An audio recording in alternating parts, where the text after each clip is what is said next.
Bulletin की शुरुआत और बात अब करेंगे। विदेश मंत्री ईरान के हैं अब्बास अरागची। वो 3 देशों के दौरे पर निकले हैं। आखिर इसका क्या मकसद है, आज आपको इसके बारे में पूरी डिटेल आगे देंगे। बड़ी खबर आपको बता दें कि क्या ईरान अब शांति वार्ता के मुद्दे को बढ़ा रहा है, क्या ईरान अब अमेरिका को हल्के में ले रहा है, क्या ईरान की यही भूल उस पर भारी पड़ेगी। दरअसल पिछले 2 महीने से मिडिल ईस्ट में तनाव बढ़ा हुआ है और अमेरिका ईरान से शांति वार्ता को तैयार है। शांति वार्ता के लिए अमेरिका ने सीज फायर भी बढ़ाया, लेकिन अब ईरान शांति वार्ता पर मनमानी कर रहा है। ईरान के विदेश मंत्री अब्बास अरागची पाकिस्तान तो पहुंच गए, लेकिन उन्होंने ये बयान देते हुए कहा कि मैं यहां अमेरिका से शांति वार्ता के लिए नहीं, बल्कि पाकिस्तान के साथ द्विपक्षीय संबंधों पर चर्चा के लिए आया हूं। ऐसे में अब्बास अरागची के इस बयान को आखिर क्या समझा जाए। अब्बास अरागची पाकिस्तान ही नहीं बल्कि ओमान और रूस का भी दौरा करने वाले हैं। अरागची ने सोशल मीडिया पोस्ट पर यह लिखा कि मेरे दौरे का मकसद हमारे पार्टनर्स के साथ बायलैटरल मामलों पर करीबी तालमेल बिठाना है और इलाके के डेवलपमेंट पर सलाह मशविरा करना है। हमारे पड़ोसी हमारी प्रायोरिटी हैं। शांति वार्ता को लेकर जिस तरह ईरान का रवैया है, क्या इससे जंग एक बार फिर से शुरू होने का खतरा है। जहां अमेरिकी राष्ट्रपति लगातार धमकी दे रहे हैं कि अगर ईरान ने डील नहीं की तो परिणाम इसका बहुत बुरा होने वाला है और ईरान को इसका परिणाम बहुत बुरे स्तर पर भुगतना होगा, लेकिन इसके बावजूद भी ईरान इसे बहुत ज्यादा देखिए लाइटली लेता हुआ नजर आ रहा है। और इसकी सीधी जो तस्वीर है वो पाकिस्तान से उस वक्त सामने आई जब ईरान के विदेश मंत्री पाकिस्तान पहुंचे। इसके बाद उन्होंने ये कहा कि पाकिस्तान आने का मकसद द्विपक्षीय वार्ता है और 3 देशों के दौरे पर हम निकले हैं। तो सवाल ये कि आखिर ईरान के मन में चल क्या रहा है। हमारे साथ मेहमान जुड़ चुके हैं, ग्रुप कैप्टन यूके देवनाथ और रक्षा विशेषज्ञ के तौर पर जुड़ चुके हैं। बहुत स्वागत है सर आपका इस चर्चा में। सबसे पहले तो इसी पर प्रतिक्रिया, ये जो ईरान की प्रतिक्रिया इस वक्त सामने आई है और ये कहना कि हम तो 3 देशों के दौरे पर निकले हैं, इसके क्या मायने समझ आ रहे हैं सर?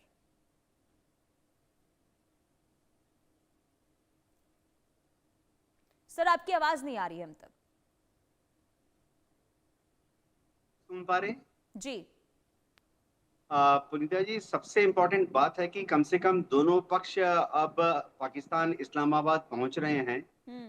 ईरान ने बयान दिया है कि वो अमेरिका के साथ डायरेक्ट बातचीत नहीं करेगा। जी तो इसका इंडिकेशन सिर्फ इतना ही समझा सकता है कि ईरान में एक डोमेस्टिक ऑडियंस है जो कि अमेरिका के साथ बातचीत नहीं करना चाहती है। तो शायद उसको थोड़ा पैसिफाई करने की कोशिश है। जब अरागची इस्लामाबाद पहुंचते हैं तो वह ऐसा कह रहे हैं कि बातचीत अमेरिका के साथ नहीं, बातचीत पाकिस्तान की तरफ के साथ होगी। तो ऐसा कह के वो देश में जो ऐसे लोग हैं जो कि थोड़ा ज्यादा हार्ड लाइनर हैं, उनको पैसिफाई करने की कोशिश कर रहे हैं। बातचीत होगी, जरूर होगी, लेकिन जैसे पहले राउंड में हुई थी कि बातचीत में दोनों ही पक्ष एक ही टेबल पर आमने सामने नहीं बैठेंगे। सिस्टम ये होगा कि इस कमरे में पाकिस्तानी डेलीगेशन बैठता है, उसके उस तरफ ईरानी डेलीगेशन बैठता है, उसी कमरे के इस तरफ अमेरिकन डेलीगेशन बैठता है। तो पाकिस्तानी डेलीगेशन के मार्फत उनके थ्रू बातचीत की जाती है। ठीक है, देर आए दुरुस्त आए, कुछ बातचीत आगे बढ़ रही है। हम उम्मीद करते हैं कि एक पॉजिटिव विदेश मंत्री जो ईरान के हैं अब्बास अरागची, उनकी ओर से सोशल मीडिया पर पोस्ट करके ये बताया गया है कि हम 3 देशों के दौरे पर निकले हैं और हमारा मकसद है बायलैटरल मीटिंग को आगे बढ़ाना और जो क्षेत्रीय मुद्दा है शांति वार्ता कैसे पड़ोसी देशों के साथ स्थापित हो, इसे लेकर हम बातचीत करेंगे। यानी कि वॉर को लेकर, अमेरिका को लेकर उनकी तरफ से कोई प्रतिक्रिया नहीं दी गई है। हाँ पुनीता जी, ये डिप्लोमेटिक मैन्यूवरिंग है जिससे वो कह रहे हैं कि वो ओमान जाएंगे, रशिया जाएंगे। जाहिर बात है भविष्य में कभी ओमान जाएंगे, जाहिर बात है कि भविष्य में कभी रशिया भी जाएंगे। लेकिन क्या ऐसा होगा कि अमेरिकन डेलीगेशन इस्लामाबाद पहुंच जाए और पीछे से ईरानियन डेलीगेशन हवाई जहाज में बैठ के ओमान चला जाएगा? ऐसा होगा नहीं, क्योंकि अरागची थोड़ा मॉडरेट हैं, बहुत ही मैच्योर हैं, इंटरनेशनल डिप्लोमेसी हैंडल कर चुके हैं। सबसे बड़ी बात है कि वो यूरोप अमेरिका को में घूम चुके हैं, तो उनको मालूम है कि पश्चिमी थिंकिंग कैसी होती है। हाँ, इसमें थोड़ा सा ऐसी बात है कि जो अमेरिकन डेलीगेशन आया है जी। स्टीव विटकॉफ आए हैं, कुशनर आए हैं, वो तो ऑफिशियल्स भी नहीं है, वो तो मेंबरन कांग्रेस भी नहीं है, चुने हुए डेलीगेट नहीं है। एक आम बिजनेसमैन है और एक शायद डोनाल्ड ट्रंप के सन इन लॉ हैं। तो हम्म। बहुत ही हल्का डेलीगेशन अमेरिका भेज रहा है। सही बात ये होती कि पिछली बार की तरह से जेडी वांस जो हैं वाइस प्रेसिडेंट अमेरिका के, वो भी आते। लेकिन मैं उम्मीद कर रहा हूं कि शाम तक कुछ पॉजिटिव माहौल बनेगा। और जब एक बार ईरानियन डेलीगेशन ये ऐलान कर देगा कि ठीक है, वो इनडायरेक्टली पाकिस्तान के मार्फत अमेरिका से बात करने के लिए राजी है, तो उसके बाद कल तक जेडी वैंस भी पहुंच जाएंगे, जैसा कि पिछली बार वो पहुंच गए थे। हम्म। जी। हम्म। बिल्कुल, लेकिन लेकिन सर यहाँ पे देखिए, पहले तो ये संकेत दिए गए हैं ईरान की ओर से कि हम डायरेक्ट आमने सामने बैठकर अब बातचीत नहीं करेंगे अमेरिका के साथ, बातचीत होगी और जो हमारी शर्तें हैं वो हम पाकिस्तान के जरिए अमेरिका को पहुंचाएंगे। ऐसे में अब क्या उम्मीद जताई जाए, क्योंकि देखिए अभी भी बातचीत होने से पहले जो यहाँ पर तेवर ईरान का देखने को मिल रहा है, तो क्या उससे उम्मीद जग रही है कि कोई आगे जो इस वक्त मिडिल ईस्ट में हालात बने हुए हैं, या फिर अगर हम देखें ये स्ट्रेट ऑफ हॉर्मुज में जो तनावपूर्ण स्थिति बनी हुई है, इसे लेकर कोई बड़ा कदम उठाया जा सकता है, या फिर शांति को लेकर कोई यहाँ पर चर्चा होगी, या फिर माना जाए कि हालात एक बार फिर से आगे जंग जैसे देखने को मिलेंगे? हाँ, पुनीता जी, हुआ ये है कि दोनों पक्ष जब आमने सामने बैठेंगे तो ईरान ने अपनी बहुत छोटी सी शर्त रखी है हम्म। कि स्ट्रेट ऑफ हॉर्मुज जैसे 28 फरवरी के पहले था वैसा ही कर दिया जाए। हम्म। 28 फरवरी के पहले स्ट्रेट ऑफ हॉर्मुज खुला हुआ था। जी। तो ईरान कह रहा है कि वह स्ट्रेट ऑफ हॉर्मुज खोलने के लिए तैयार है, जैसा कि उन्होंने आज से 10 दिन पहले 24 घंटे के लिए खोल भी दिया था। लेकिन ईरान कह रहा है कि as a response, as a positive response, America भी अपनी तरफ से स्ट्रेट ऑफ हॉर्मुज को खोल दे। हम्म। तो बातचीत का पहला पड़ाव, पहला बिंदु, जो कि बहुत ही छोटा सा बिंदु है, अमेरिका को बस अमेरिका को एक फोन करना अपने नेवी के एडमिरल को कि स्ट्रेट ऑफ हॉर्मुज को खोल दो। ईरान भी 5 मिनट में खोल देगा। तो एक बार जब जहाजों की आवाजाही शुरू हो जाएगी, तो उसके बाद बातचीत का एक माहौल बनेगा। हमें भूलना नहीं चाहिए कि गल्फ के कंट्रीज जो हैं इसमें सबसे बड़े लूजर हैं। पिछले 2 हफ्ते से इराक, कुवैत, सऊदी, ओमान, कतार, यूएई, इन देशों का जो कच्चा तेल और गैस है वो बाहर एक्सपोर्ट नहीं हुआ है। ये सारे देश बहुत बुरी तरह से अपने अपने प्रोडक्शन को हॉल्ट करने के लिए मजबूर हो रहे हैं, क्योंकि हम्म। कच्चा तेल यह देश कुएं से निकाल रहे हैं, भंडारण नहीं बचा, क्योंकि जो स्टोरेज टैंक थे वो भर गए हैं, क्योंकि वहां से जो शिप्स ले लेके विदेशों में जाते थे वो शिप्स जा नहीं रहे हैं। तो प्लस जितनी गल्फ कंट्रीज हैं, इन देशों में कोई विदेशों से कोई जहाज पहुंच नहीं रहा। ये याद रखना पड़ेगा कि गल्फ कंट्रीज में फ्रूट, सब्जी, डे टू डे जितनी रिक्वायरमेंट होती है, आटा, दाल, चावल, ये सब विदेशों से आता है, जी। भारत भी भेजता है। तो ये सब पिछले 2 महीने से 1 महीने से रुका हुआ है। तो ऐसी हालत में गल्फ कंट्रीज भी सफरर हैं। तो हम्म। इनका भी दबाव है अमेरिका के ऊपर कि स्ट्रेट ऑफ हॉर्मुज खोल दीजिए। अमेरिका को सिर्फ इतना करना है कि स्ट्रेट ऑफ हॉर्मुज खोल दे, 5 मिनट में ईरान भी स्ट्रेट ऑफ हॉर्मुज खोल देगा, उसके बाद बातचीत करने का माहौल बन जाता है। जी। लेकिन सर, अब तक जो दोनों ही देशों की तरफ से टिप्पणियां अब सुनाई दे रही है, जो लगातार ये अब दमखम दिखा रहे हैं दोनों देश, इससे क्या समझ आ रहा है? खास करके अगर हम अमेरिका की बात करते हैं, तो ब्लॉकेड को लेकर क्या नरमी इस वार्ता में नजर आएगी अमेरिका की? हाँ, हो ये रहा है कि देखिए, ईरान तो शायद थोड़ा नरम रुख अख्तियार कर रहा है। हम्म। इसमें ईमानदारी भी है थोड़ी सी, और थोड़ी सी ईरान की मजबूरी भी जी। है। ईरान अपनी तरफ से इस सीजफायर को नहीं तोड़ेगा। ईरान अपने आप अपनी तरफ से कोई भी रॉकेट मिसाइल इसराइल की तरफ या गल्फ कंट्रीज की तरफ लॉन्च नहीं करेगा। ईरान को अपनी अपनी जो ठीक है। रेस्ट्रिक्शंस हैं, अपनी अपनी जो औकात, अपनी जो रिसोर्स क्रंच है, खासतौर से हम्म। मिसाइलों की शॉर्टेज, वो मालूम है। तो इसमें जोर जबरदस्ती कौन कर रहा है? अमेरिका। अमेरिका बिल्कुल। को लग रहा है कि ईरान के सारे पोर्ट्स को, हार्बर्स को अगर वो नाकेबंदी कर देगा तो ईरान के कच्चे तेल का एक्सपोर्ट नहीं होगा। तो ईरान की कमाई का एकमात्र जरिया जो है वो बंद हो जाएगा और ईरान घुटने पर आ जाएगा। लेकिन ठीक है। अमेरिका शायद थोड़ी सी गलती कर रहा है। जी। ठीक है। ठीक है सर, आगे मैं इस पर आपसे जवाब लूंगी। हमारे साथ अरविंद सिंह तेजावत, विदेश मामलों के जानकार भी जुड़ चुके हैं। बहुत स्वागत है आपका भी सर चर्चा में। अब सबसे पहले तो देखिए, ये जो अब एक और डिप्लोमेसी को लेकर यहाँ पर कदम उठाए गए हैं, आपको क्या लग रहा है सर, ये जो शांति वार्ता को लेकर इस वक्त चर्चा हो रही है दूसरे दौर की, क्या वाकई में ऐसी स्थिति बनती हुई नजर आ रही है कि जो इनडायरेक्ट टॉक्स को लेकर यहाँ पर शर्त रखी गई है ईरान की ओर से, क्या लग रहा है इससे कोई ठोस कदम निकल पाएगा? देखिए, शांति को लेकर कोई भी गंभीर नहीं है।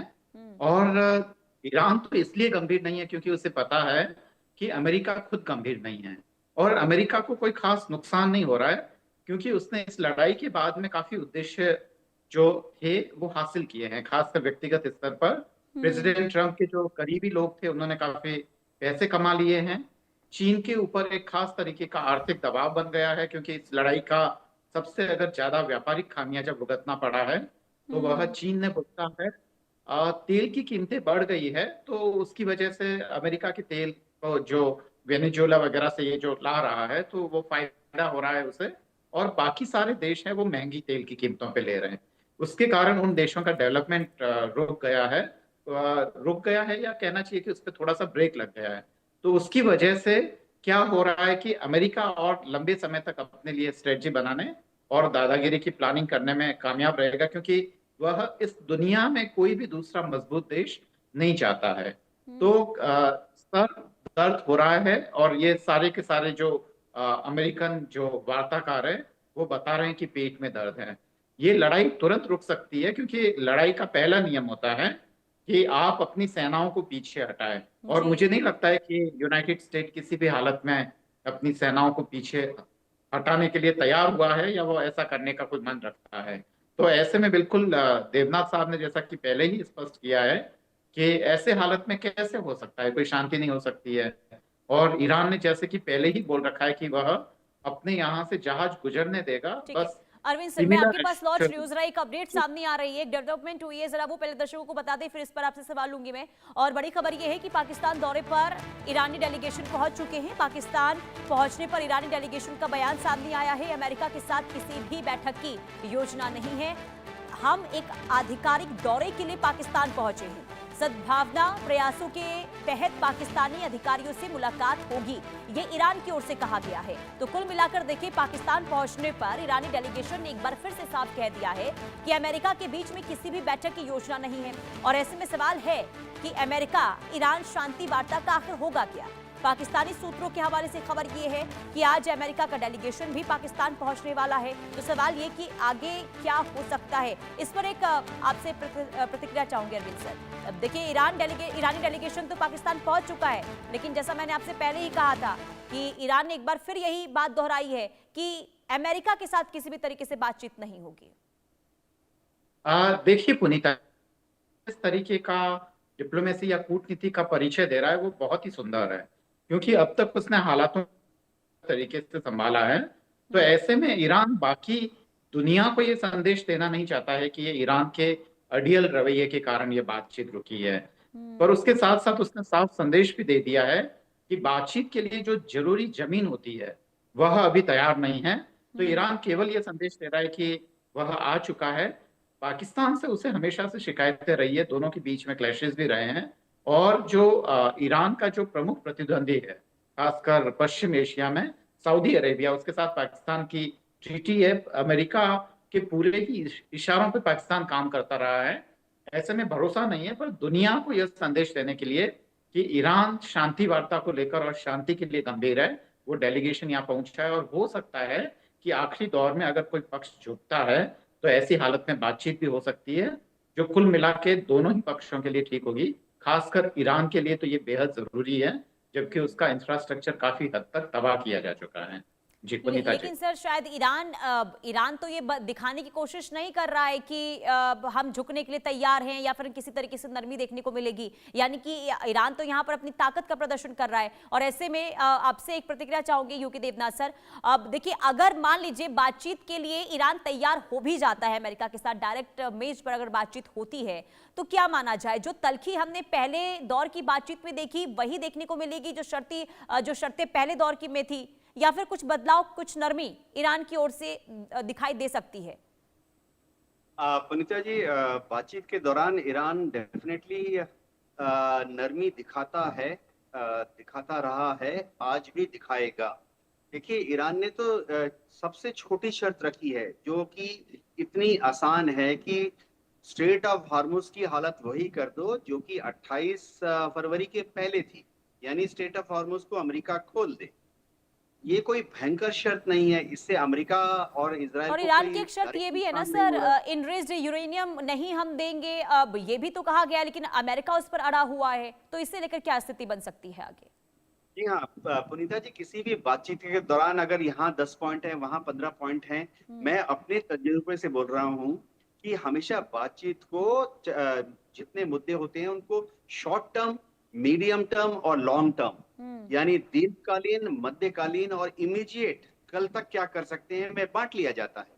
तो जो दीर्घकालीन, देखिए, जब अमेरिका बोलता है कि ईरान लिख के दे दे कि भविष्य में वो एटम बम नहीं बनाएगा, ये बातचीत दीर्घकालीन बातचीत है। 6 महीने लग जाता है, 1 साल लग जाता है। जी। ऐसी बातचीतें 5 मिनट में डिसीजन नहीं कर सकते ठीक हैं, है। एक दिन ठीक है सर, इस्लामाबाद में नहीं कर और ऐसे में देखना होगा कि आज होता क्या है, आखिर क्या दोनों देशों का रुख रहने वाला है। बहुत शुक्रिया अब दोनों का इंडिया न्यूज से जुड़ने के लिए और महत्वपूर्ण जानकारी देने के लिए। कुल मिलाकर अब आगे निगाहें टिकी हुई है कि पाकिस्तान में आखिर क्या ईरान और अमेरिका के बीच